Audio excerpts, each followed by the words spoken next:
伊若针对劳动部工课场传出哪亲像有霸凌，公部门基层团体冒发出联合声明，讲这款代志毋是孤一例，是大官府体制之下潜在有的现象，嘛批评政府的调查是纠员兼裁判，呼吁公务员要比照劳工同款全面适用职安法。公务人员被排除在那个职业安全卫生法之外，所以才会让劳动部有恃无恐，可以拖这么久才进行调查。所以我们同时也主张，劳动部应该变更函释，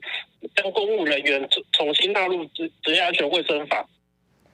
公部门基层团体发出联合声明，针对公部门一直发生霸凌的事件表达遗憾，嘛讲公务员会自杀这款代志才发生，拢是因为公部门的工课场内底霸凌是真普遍的现象，嘛是因为机关文化充满威权，欠缺对等的协商机制，所以伊嘛呼吁劳动部要强化实际的救济管道，而且嘛要开放予公务员会当使用职安法。